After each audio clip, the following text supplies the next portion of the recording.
Yo, what is up, everyone? Welcome to another episode of Big News, where we cover the latest competitive news around the One Piece TCG circuit.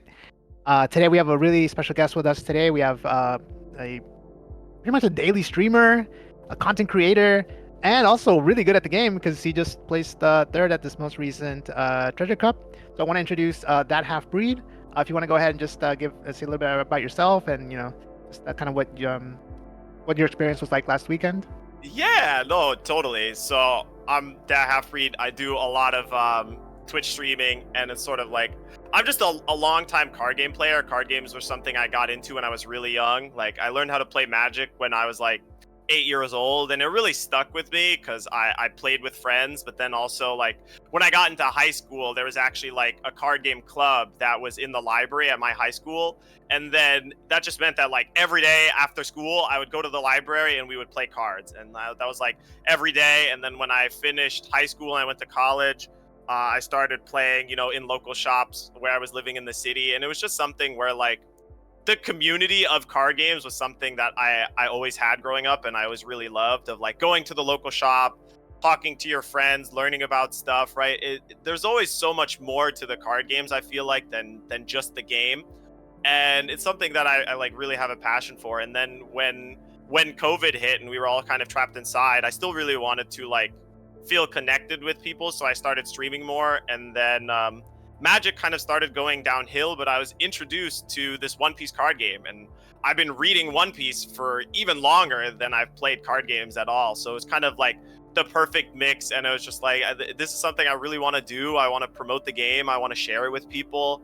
So I just tried to, grind streaming as much as possible. Wait, so you weren't streaming before you played One Piece, or you just started I was streaming when you streaming. played I One tried like Piece? a little bit, but it was way less consistent. I tried playing TFT for a little bit. I played Magic for a little bit on stream too, but it wasn't the same in terms of like chat engagement, but also just like the fact that the sim was free and I could test every deck on the sim I wanted, infinite for $0, just made it like an easy transition to me into I can spend a lot of time in this. There's a lot of room for it to explore. It's still like a new area too. It's hard to break into all these other streaming areas where there's like established streamers and the game has been around for a long time too. So it's kind of really where I wanted to break in, and I've been trying to shoot for at least 100 hours on stream every month. That's been like for the past 6 months now. So I've been having a blast. I agree 100%. The sim being available is huge. I don't know if the other Bandai games, Dragon Ball and Digimon, really had something like the sim. I know Tabletop Simulator maybe, but it's just a great way to be able to practice. If you don't have to buy all the cards, you can work on the decks you want to build, then buy or trade for the cards that you need. And when it comes to content creation, you can make videos, you can stream, you can play against other players. So I think it's just awesome that we do have something like the sim. Obviously, an official kind of simulator with all the cards, and would be cool, but it might also be expensive and maybe paywall some players. So I mean, sim is great. So expensive, and like there are other like homemade game engines or whatever, but honestly, the sim is the ones that I've played that like it works the best. It like functions the best. Sure, there are some bugs sometimes, but people fix the bugs pretty quickly. And just as a whole, the sim does so much for you. It gives you your own Dawn, taps you your own Dawn, does the auto discards, right? So you don't have to work as hard as your player. It spoils us exactly. For sure. Yeah, for sure. Shout out to Batsu again. The guy's a beast. A million always, thanks to Batsu. He's the best. Always updating and everything. I would love to have him on here, but then I would have to ask him where's the ranked mode, and then he'd get mad at me. He already does enough. I would love a ranked mode, but I've heard it's difficult. I've heard it's like really difficult. The one time I asked him about it, he just said that the way it's set up, there's just too easy for people. It would be too easy for people to cheat. But I was like, I don't know how much that matters. You'd be able to see, like, if you really wanted to, you can like see what your opponent. Yeah, it doesn't have any sort of like anti-cheat. It's just like for casual things, and then like testing for like your friends that you don't like live near and stuff.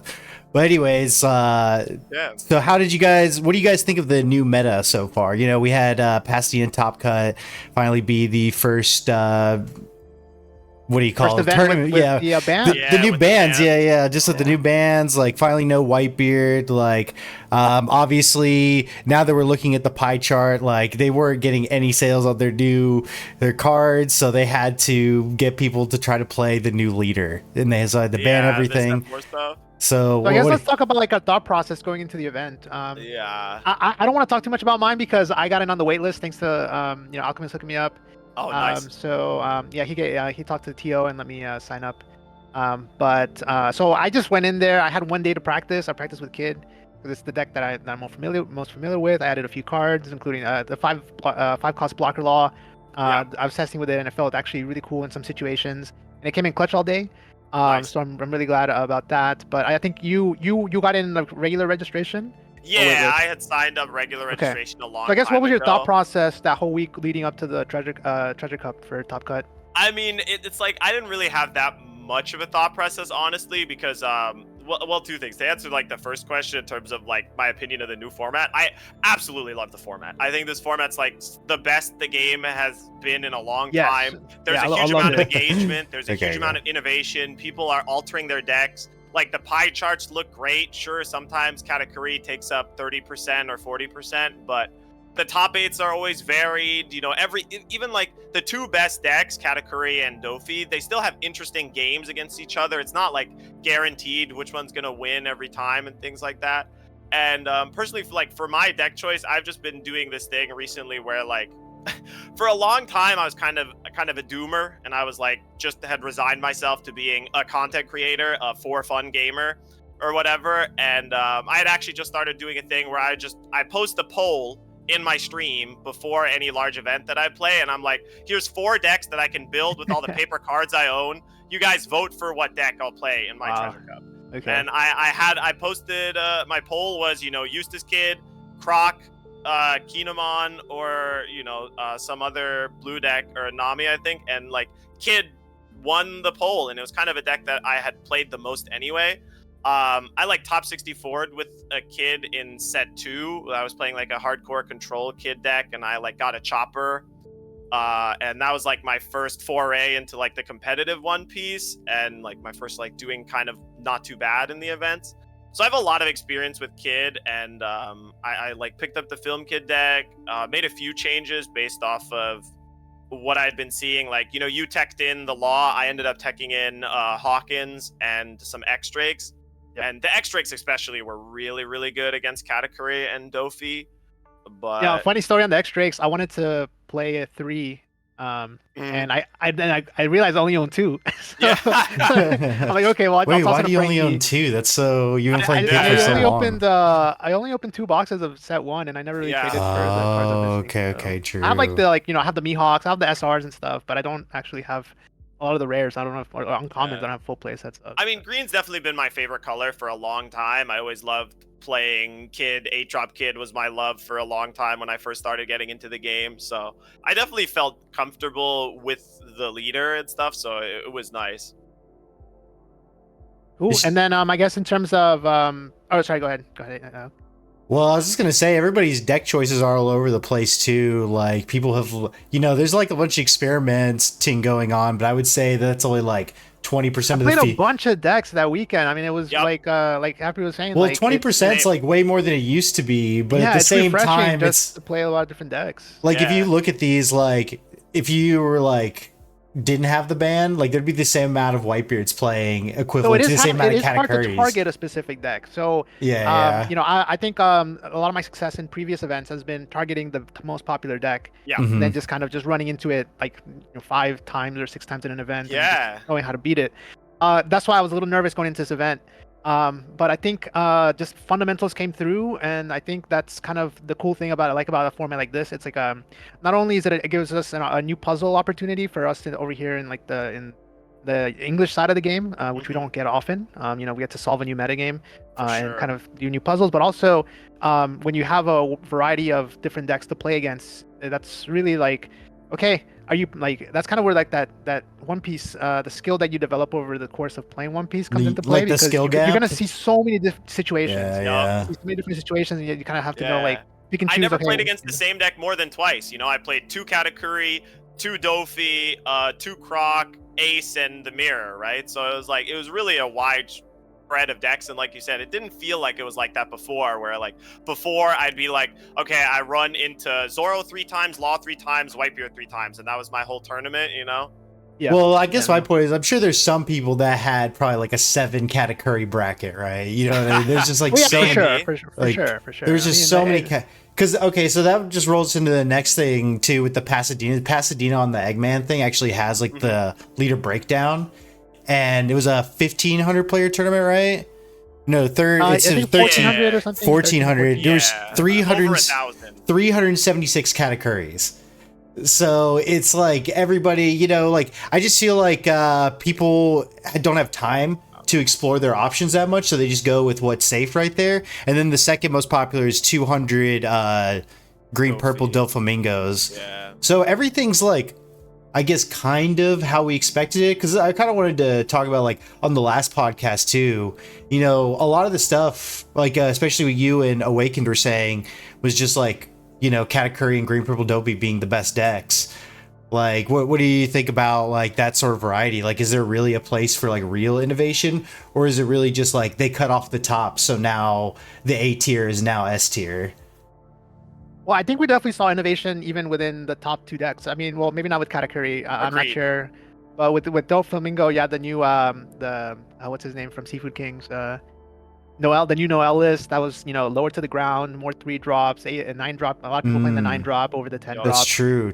That's something that Japan, I don't think, had really messed with. I think they had no reason to. You know, yeah, this might have been kind of an NA creation kind of thing. So, I mean, Film Kid as a whole is almost an English creation as well, right? It's something that I think they discovered that got popularized Set 2, by EU or something. I feel like the first time I saw it was in an EU tournament, but maybe I'm wrong. And when Set 2 dropped, I mean, I pulled a bunch of Film alt arts and I thought these were worthless, and I traded them away. Nami was $3 for the longest time, and now it's like $15. I had a playset of Bartos that I traded away for like $20 each, and then the next weekend they go to like 50, 60. Yeah.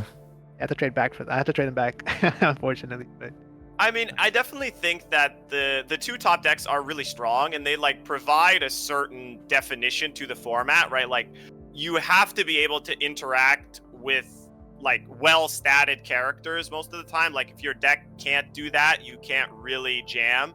But I do think there's a lot of room for other decks to come along, especially like because people have been innovating new law lists now, right? There's the Whitebeard law and the Wano law, which also do kind of well, right? There's been some black decks popping up now and then, people figuring out that. I played against the Lucci guy. I think he got top 32 at the. I played him round 2, actually. It definitely feels like 10-drop Kuzan is a real card now, right? When you're not going to be at 0 every single time you try and play 10-drop Kuzan because there's so much aggro. There's just like a lot more wiggle room, and obviously you have to play by the rules that Katakuri and Dofi set, which often feels like, you know, you're gonna have these bodies that are gonna be in play a lot, and you kind of need to be able to deal with them in some form or fashion, right? You have to be able to like kill a Cracker or kill a Nami, but as long as you stick to those rules, there's a lot of room, right? Like, if Vonkov topped, did anyone think that was ever gonna happen? So I was gonna bring that up, but I guess since you were talking about the Kuzan, so there's only 144 people in this Brisbane tournament, but a Z made a top. So it's like, are these actually good decks, or is it just like, if you're a good player, you can just take anything to the top at this point, like in this like broken meta where it's just like nothing's set? Because this guy got away with Zeph. I think that's the point of the meta, right? It's like, you don't have to be the best deck. Like, you can play maybe like low A tier, B tier decks. But I think Whitebeard and Full Law and Zoro were just so oppressive that it was so hard to do well with those decks. Whereas now, if you're good at the deck, you've played it, like you're like one of the masters of the deck, and you feel comfortable with all the different matchups and you know what to do, then you could definitely take it to like a top placing now. I think there's more room for that. Of course, I'd say my main complaint, you know, I've been a Katakuri. You know, when it hits the triggers, it hits the triggers. Nothing you can do. You know, so that's like a soft question. Yeah, one of my losses was to a Friendly Fire from locals. He just went second, perfect curve, and 5 triggers out of 6. And it's like, wow. So what do you think feel like? Okay, here's the question: what feels worse, losing to Katakuri or losing to Whitebeard? I mean, personally, it feels like the difference to me is that there is at least some inconsistency about the new top 2 decks, right? Like, Dofi and Katakuri do at least have some fail states and some fail games where they just don't really work, right? Like, Dofi can have games where they either don't draw Nami or don't draw Brook. Well, it's not even about like really it's just slow. like the trigger part of it. You know what I mean? It's like you're losing to someone who knows how to pilot a deck, or is it more triggering to just like straight up lose to like literally your opponent literally not having to play the game, not needing to know how to play the game, like 0%. Like they don't know. I feel like what happened. His point is kind of like Whitebeard could do the same thing Katakuri is, where like you could never play like this might be your first game ever of One Piece, and just you play on 5, you rush Luffy, you play 7 Ace, playing one, and you can win that way. You can also do that with Katakuri, but there's also I think it's a lot less consistent. And they're like I said, I played my friend. He hit 5 triggers. Next game, they didn't have 7 drop. They only hit 1 trigger. That game wasn't even close. Like so, there's a huge variability scale, and when it comes to Katakuri, they can high roll super high, but they can also like just. I think there's also a good chance that they just don't. Have a below average game. Whereas with Whitebeard, the deck was so consistent and you see so many cards that I felt like it was almost every single game, like 80-90% chance that they're going to see their curve. And they, if they just know what to do, like play this on this, they could win. Of course, once you get to higher levels of gameplay, there's more different plays you can make with Whitebeard, and Whitebeard Mirror could be interesting. And people like Will to win, they knew how to pilot that deck. I think a little bit a bit higher than other players, but overall, I think Whitebeard as a whole, it was really frustrating to just lose to my opponent. Okay, they got Luffy, Ace, Whitebeard, and then it's nothing. Yeah, and then even if you attack them for 15 or 20, they just counter out. There were just too many of their cards that like did the exact same thing, regardless of the situation. I feel like. And like you said, I guess it's more frustrating to lose sometimes to Katakuri, because when you lose to Katakuri, it sometimes doesn't feel like you got outskilled at all, right? You just the opponent, especially when they don't even look at their own life. Yeah, my friend didn't even look at it. He just kept looking at my life. But the fact that he had the triggers perfect there, I'm like, damn, like. Dude, I don't think anything hurts. But I don't think anything hurts more than like getting thunderbolted or caponed out of life. Like I just don't think there's anything like. Capone is not too bad. Capone you learn to play around. For example, with Kid, obviously, if once you get used to it, to attack with the Kid, don't save your last 2 attacks as Kid. You want to attack with Kid, and then have another attacker, and then that way if you can avoid Capone. Thunderbolt is just that's why you play Katakuri, right? So you hit Thunderbolt out of life. I just do think there are some situations where you can play around those cards and make it so that even if they have a trigger, it doesn't matter and you can still win. But when they just have 10 cards in hand, it like almost doesn't matter what those cards are. All they have to do is have some counter and you just can't win, right? Well, I guess that kind of like rolls into like the next section of just like Ace and the destruction package, is that like that's one of the few archetypes that directly counters, I guess, what yellow is trying to do, which is get a nice board and kill you with that board. But with Ace and other destruction package, like you were talking about black decks, they just kind of like actively counteract that, with cards like Flame Emperor being able to deal with like 90% of the Katakuri deck and then put you in like a decent position. They did not play Fire Fist, which I was really surprised about. Fire Fist, okay. Yeah, they did not play Fire Fist. It's actually like it's almost like a Whitebeard deck. It's pretty much just the Whitebeard deck. It kind of is with Flame Emperor. Like it, So I was looking at this. The Whitebeard cards are still good. The Whitebeard cards are still really good, and Ace is just one of the most pushed characters they've ever printed, it feels like. Yeah, definitely. I was like thinking that. I was like, I guess this is like the last leader that gets Ace, right? And Ace is just like pretty fucking crazy. So what do you guys think about Ace like positioned in this meta? Like, is it real, or you think it's just like nobody knows how to play against it? Like, I definitely think it's real, especially in terms of like you said, in the Katakuri matchup, it feels really good, and even in the Doflamingo matchup, it's not bad, right? Like, it definitely feels like the constrictions on the format are that, like, once again, like, you have to be able to kill a Nami sometimes. You have to be able to kill a, like, Cracker or a 5/7 or something like that sometimes. Otherwise, you just get straight outvalued, and it's too easy for them to, counter out, protect their cards, rather than if you can't destroy them without attacking into them. But the decks that can do that definitely, like, they stay in that, like, B tier status. But it, like, it just feels now that the B tier decks are a lot closer to the tier 1 decks than they were before, you know? Like, the gap between the red decks and everything else felt like it was so wide. Like, the red decks had to have hands that were so bad for you to lose. But now it's like, if they stumble a little, you can have room, and the gap is closer. And definitely, if you play well and you run hot, you know, you can top even with stuff like Z. I do think Ace is real, obviously. I lost to it in the tournament, right? It was my only loss in 9 rounds. So it definitely feels really well positioned against the green decks. So yeah, it's an interesting concept, for sure. And if a lot of people start, you know, I've seen a lot of 8-drop kit again. Yep. So Flame Emperor is the best possible answer. Damn, that is pretty. It's like pretty. I guess you're always gonna have an answer to the double attack portion. And you know, I don't want to get ahead of ourselves, but SP10, there's a big 8K.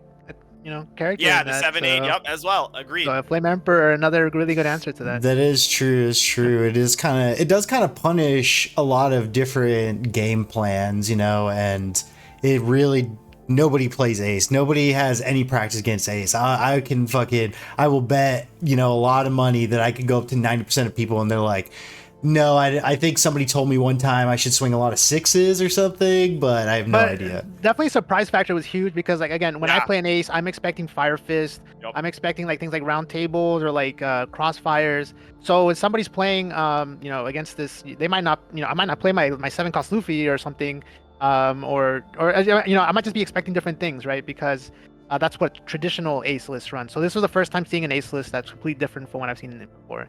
And so that just gives you so many points too when your opponent doesn't know what could be in your deck, right? Where they're worrying about, like, do they have Crossfire? Do they have if they don't have Fire Fist, you know? I can run out Brook Nami, no problem, right? They have no way to get rid of Nami really in this deck early on. So I mean, Nami's pretty safe. I mean, unless they got Otama Seaquake, I think, or like on 6 Dawn, they go Otama Marco. Into it most of the time. I assume they're gonna try and do like ace it and attack into it that way. But yeah. But I guess the point is at this point we're just theory crafting, which is the whole point of bringing something like that. You know what I mean? Nobody's like, oh well, I know exactly how to play around these 4 aces that they're gonna shove 2 straight into me, you know, because they have the Ezo Searcher. So, do you guys think that this is better than Black Luffy? Ace? Yeah. I think a little bit, yeah, but I definitely think that, like, Ace feels a little stronger than the black decks, but that's mainly because of the strength of, like, Flame Emperor, and even at 1, the restricted cards are still really good, right? Like Ninebeard, if you can search it, or Marco, if you can search it with Ezo. So it's just like, you have less of the cards, but they still are really, really powerful. And Rush. I mean, Rush is always going to be one of the best mechanics in the game. It's true. It's true. It is a really slow format. They 8 rushers. Yeah. Is this the Rush fastest Luffy's deck? Also really good. It just closes out games. Wait, is this the fastest deck now?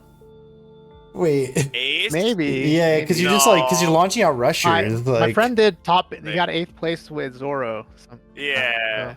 Zoro is a contender. I still think Zoro and Law are a little faster. Especially the Law version that's playing the 1-drop Thatch. I actually really like that version, playing with like Thatch and Haruta.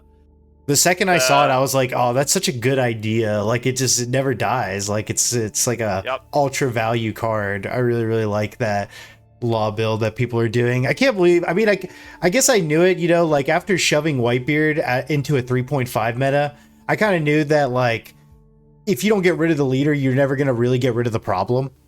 You know, it's just not possible to like do that. So I'm glad to see that Bandai is being punished again by just like letting Laws and Zoro still do their thing, even though the meta is like pretty busted. We'll finish with this, I guess. You know, when it's a slow format, you know, if people are expecting it to be slow, if you can get in there super fast, which is kind of what Dofies did, the green purple Dofies, by going lower to the ground, or maybe like an unexpected Zoro, unexpected Ace in this case. People aren't expecting it. They you know, they construct their deck in a way that's a little bit more towards the end game, and if they can't get to the end game because they got rushed out, then you know, that could be a legitimate strategy. So. All right, so what about Kinemon, guys? I love Kinemon in this meta. I think it's not like the best green deck, but I think that it's just like one of the best positioned, just because of the legacy skill required to beat it and the nice early game it gets from hitting the nut draw off the beginning, because the high roll on the deck is insane. Like, you know, your first 2 turns can be so game defining that your opponent will never get out of a deficit. So, Boris, I know that you're like a Kinemon master. What do you think? I don't know about that, but bro, you're cooking. You're cooking in O2. Yeah, yeah. But anyways, yeah, I did pretty well. Set 2 with it. I really like the Yamato. I like the 4-cost Yamato. Is one of my favorite cards in the game. That card is so busted. I love playing it. I love playing Control Kid just so I could play that Yamato. Or like that was my only game. It's like just hope to draw Yamato.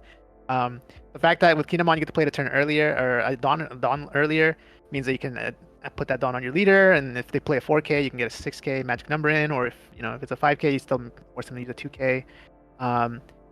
That card's really strong, and obviously I think the main theory going into this weekend was Yamato. The 5-cost Yamato is going to be insane. It's going to be the best it's ever been, because personally, at my locals we have the Nami that had got 9th the weekend before. That Nami, he's insane at it. Like he can memorize the bottom 15 cards that he puts at the bottom of the deck. So at the end of the game, he knows exactly what he's drawing. And so I'm like, that makes me understand that if you're a good Nami player, it's so hard to beat. It's so hard to beat. So Yamato is one of the ways that I thought could beat a Nami. And I actually thought we'd see a lot more Nami representation. I don't think we ended up seeing as much Nami do as well as I thought it would. But also, obviously, the number 1 boogeyman is Katakuri, and what's the best way to deal with triggers? It's to banish, right? So you play Yamato on 5, and they have to Thunderbolt it, or they have to start playing super defensive. And if they play a blocker, you can tap it down. Especially if you have Kiku already on the field. They play a Sanji, you're just gonna tap it down, and go all in with Yamato. So I think the theory behind the deck is good, but side fun fact that you said there was more Namis in the Pasadena tournament than there were Laws. But, really? Oh wow, yeah, you're right. Yeah. But anyway, so what do you think, Halfree? What do you think about Kinemon? I know it's not your favorite deck. Yeah, it's definitely one of those decks where I feel like it's just a card or two short of being really powerful. It's just like Odin, the character, never ended up working quite the way that you wanted to, especially when cards like Red Rock and stuff started coming out. I'm a little lower on it. I definitely think it's strong, but it still feels to me often that the green cards are good, but the Kinemon leader has nothing to do with the good green cards in general. Yeah, and that's why I didn't play. That's why I didn't end up playing Kinemon. I was testing it, but I think the end game is really where it lacks. And I think a lot of the games were coming down because it's such a slow format. The early game doesn't really matter that much. Yeah. So really, it comes down to what you can do in the end game. And in the end game, your leader's not going to do anything really, because you're not playing the Odin. If you're not even playing the Odin, then you can maybe get an Okiku for 2 at the end of the game or something. But that's why I ended up going with Kid. But if the format maybe starts becoming a little bit more aggressive, I mean, I'm thinking about potentially things like the new Law matchup, like Red Purple Law, where they 6Ks are really good in that because it forces them to use either a Gordon, because they have a lot of -2s, but they don't have a lot of -3s. So Yamato tapping down their guy, attacking, and now they have a 6K that they have to deal with. Playing some X Drakes as well in there, going 6K could be good. But I don't know. I still, I think Kid is my favorite deck, and it's hard for me. Yeah. Adding more X Drakes to your Kid deck, I think, is going to help your matchup more against Red Purple Law than Kinemon, just because.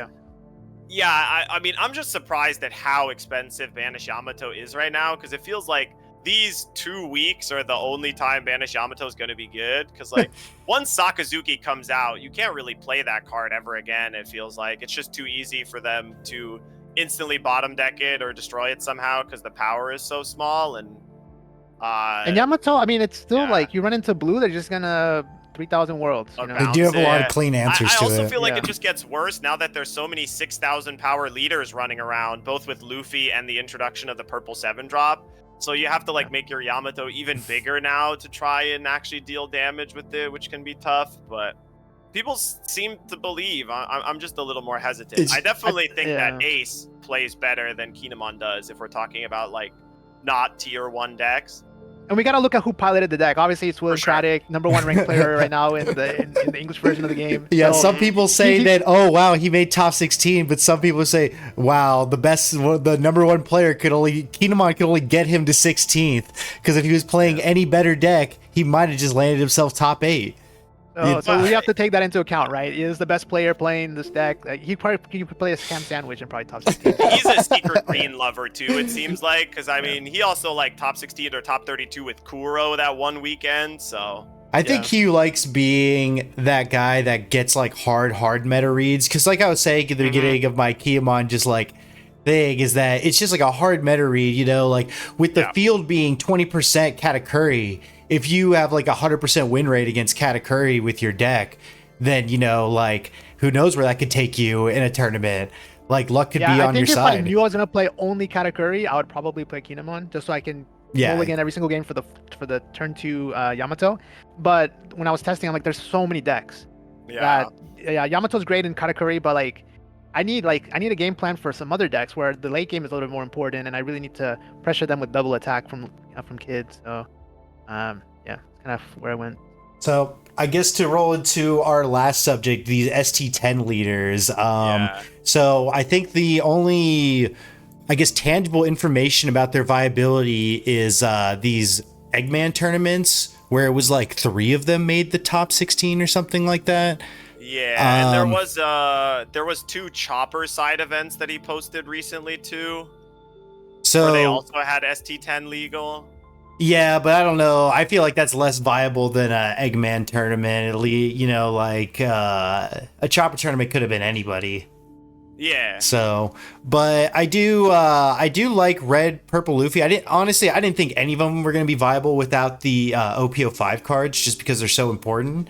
I guess Red, Purple. I guess the first thing I want to lead off with before I get opinions, do you think they'll release the 9 cost? So we can actually play it, because, you know, not too many spoilers, but Red Purple Luffy's like one of the only counters to Sakazuki, and the deck. Oh, you mean 9 cost Newgate? Yeah. What I'm saying is that will they give us back the 9 cost Newgate so we can actually play a real version of this Red Purple Luffy? Because I've done plenty of research, and there are very, very few examples of anybody doing anything with that deck without the 9 cost. Yeah. So do you think they'll give it back to us, huh? I don't know. It seems likely. I'm not sure exactly. The Bandai's like ban and restriction strategy has been very what they base their decisions on has not been very transparent at all. It feels like they don't do a lot of like announcements beforehand. It definitely seems like they have a lot of internal data that they make their decisions on, but they don't let us know what that is. Heads up, right? I guess the kind of a side question is, so you think it would be better if they give us a announcement for the announcement, like, hey, in 3 days or in a week? They need to do it like Flesh and Blood does, where they have that point system where every time the leader wins, it gets like a certain amount of points, and if it breaks the threshold of those points, the leader's just gone. I told you about that, right? Or you told me about it. When I said that, when I heard that, I was like, that's like the best idea I've ever like heard for, you know, because Whitebeard probably like may have been gone early OPO3, and we could have had a flourishing OPO3 meta way earlier on with non-Whitebeard. And then if that like this is this crazy world where if this existed, we would have lost Katakuri also maybe early on in this format, because without Whitebeard, more people would play Katakuri, you know, but maybe there's just not enough content to do that type of strategy with. But they definitely are screwing people by just telling people like last second, like it's but it's kind of good for their hype, you know what I mean? It just gives everybody so much to talk about. A lot of interaction for sure.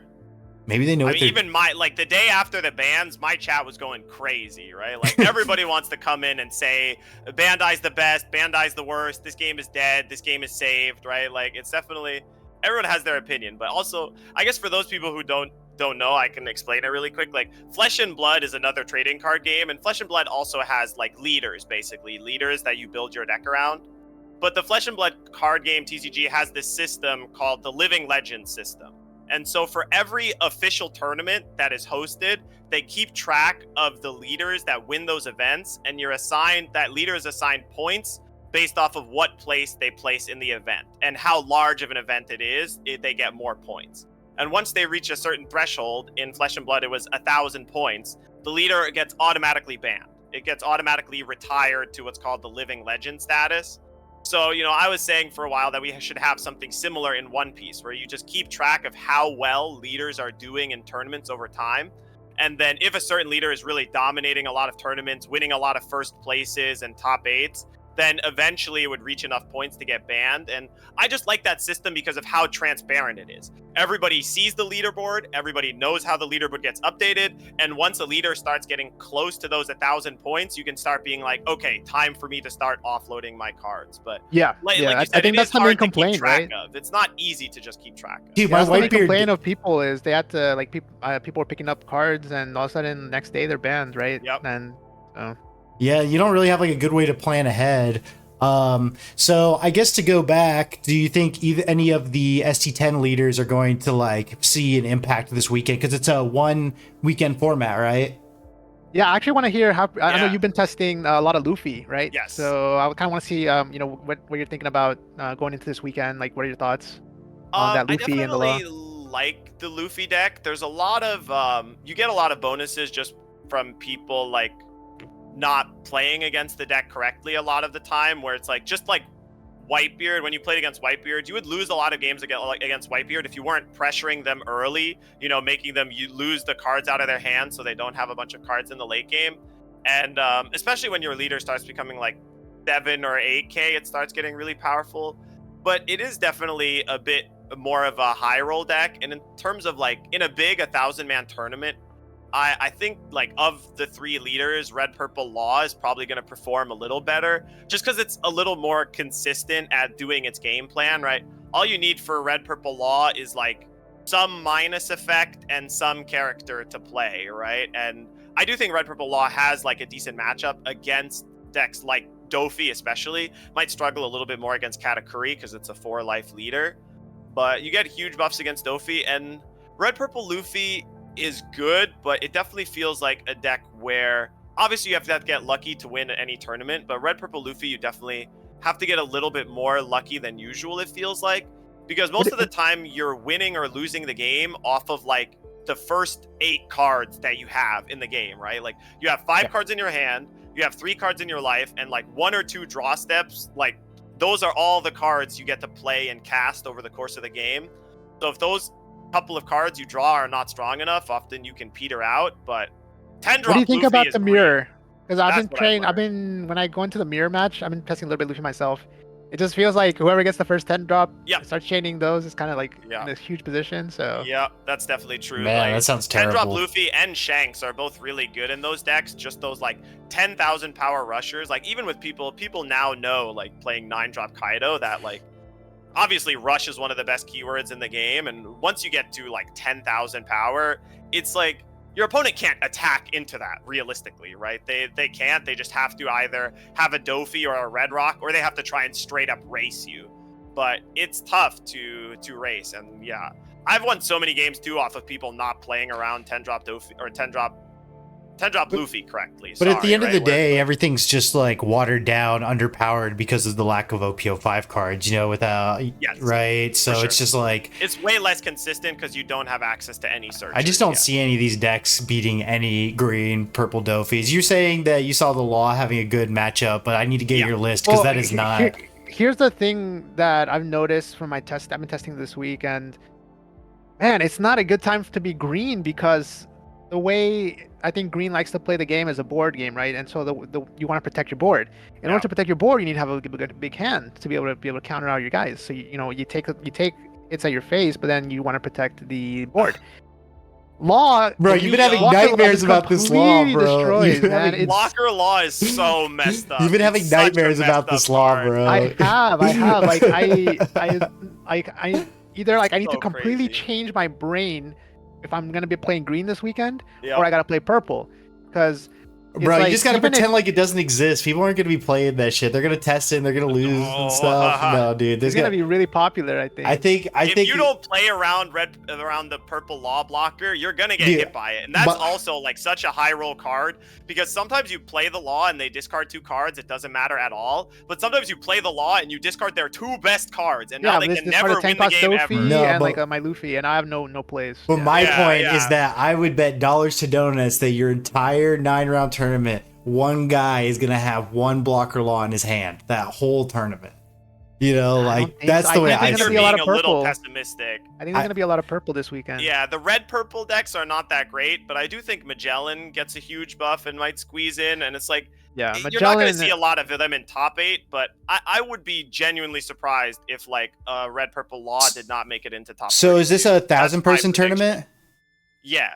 I think All there's right. 2. So there's actually 2 on Saturday. There Really? is Carta Magica, which is 1,000, I think, and then OPTCG is I think like 500. Damn, I want to So- do Yeah, final I'm thoughts playing on in the core numbers. TCG one. But it won't be any fun if we don't get to see the numbers afterwards. You know what I mean? We don't always get the numbers. I'm going to say that, okay, I guess we can just do top 16 for both. How much purple you think is going to be there? I think two purple leaders are going to make it in. By purple, we're not counting Dofi, right?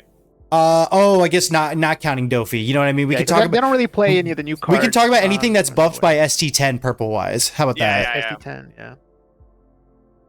So you said top 16? Yeah. Like probably just 1 or 2, honestly, because the other decks are good, and the purple decks gain maximum strength. and this includes Magellan and Kaido. You know, this includes Magellan and Kaido. Kaido, yeah, it's another big one that I think. My take would be 2. I would guess 2. 2? Top 16? Yeah, I mean, I could. I'm going with, My guess would be 1. If I want to be super precise, I would guess 1 red purple law and 1 Magellan, but that's my. Yeah, I think it'll be tough for Luffy to go 10 rounds, Yeah, rounds, agreed. and with only 1 or 2 losses.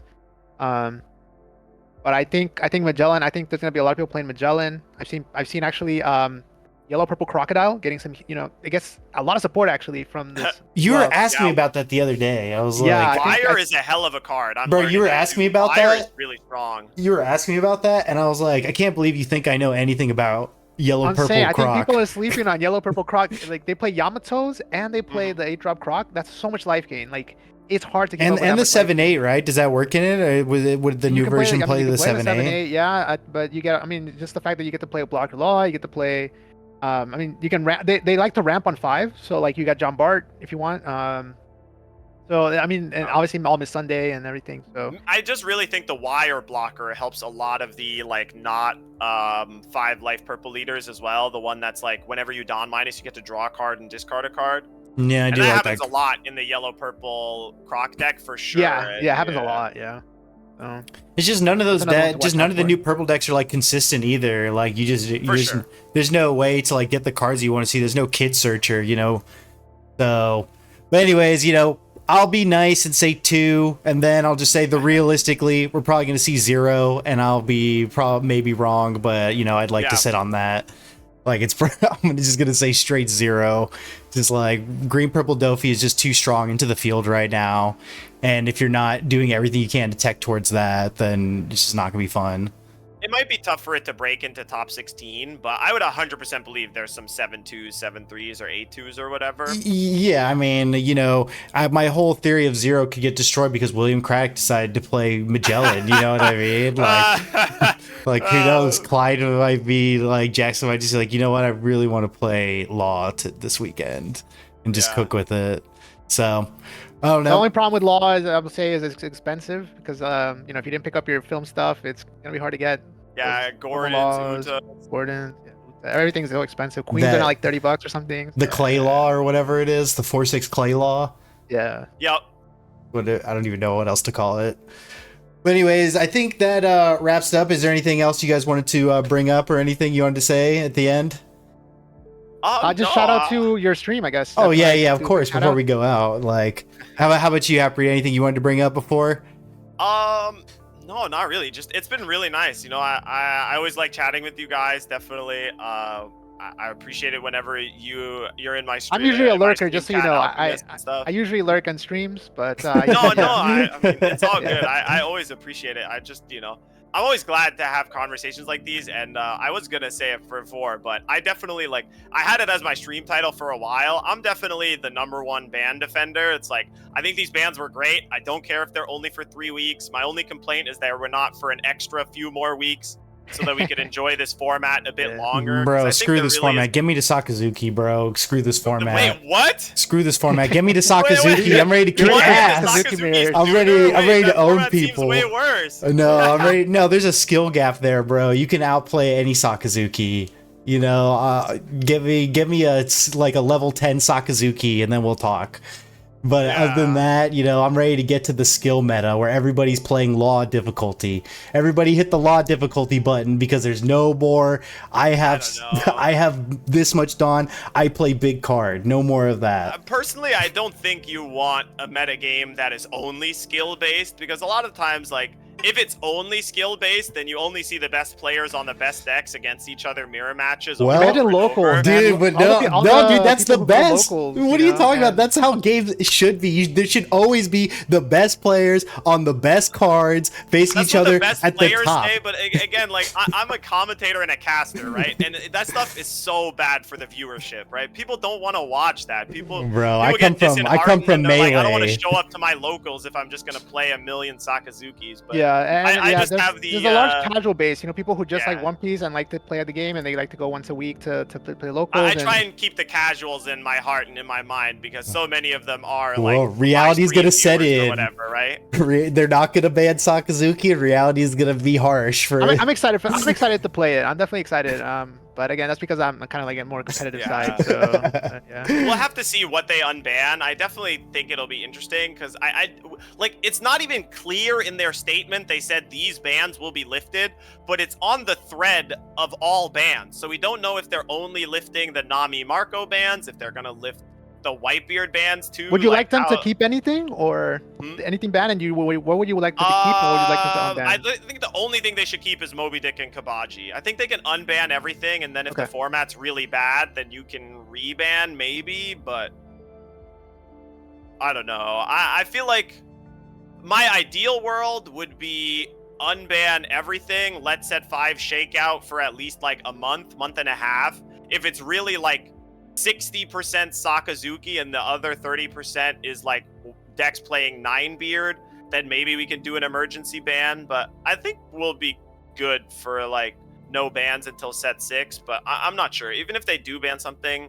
I don't mind. I want the game to like churn and rotate and have decks that are in some weeks and out some other weeks, and like a change in the format.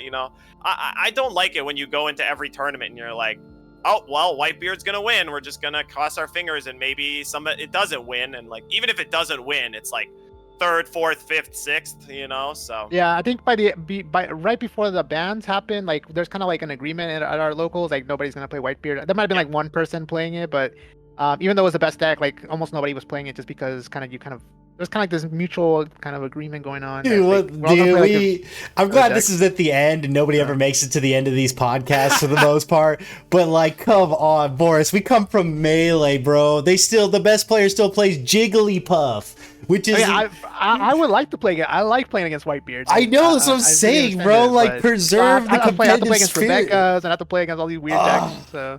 It's people just like whining things away. Like, just get better at the game. Like, dude, you know what? Noel said, dude, the ban is bad because I eat Whitebeards all day, every day. So this is bad for me. And everyone's like, I can't beat it. But anyways, whatever. I'll go back to the point I made at the beginning. Is like, I enjoy solving new puzzles. So this week I've had so much fun just testing all these different decks, trying to figure out, okay, is there anything I can play? And I'll probably end up on one of the top decks anyways. But it's just so much fun just trying out new things. Like, it's an unknown territory. I think you said you're a Magic player, so we get sets at the same time that the rest of the world does. And they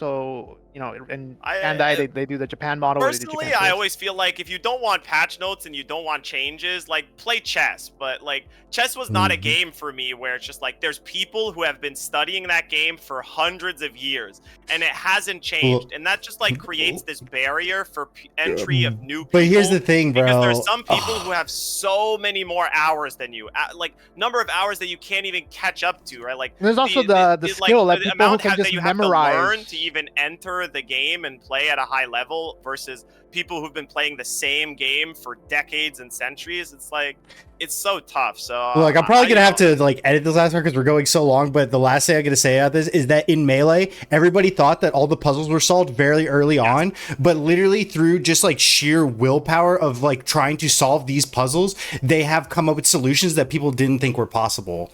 So I do agree with that point. I don't think people should give up as easily. I think the problem with trading card games in general is that they kind of live in 3-month spans because every new set's kind of a reset button.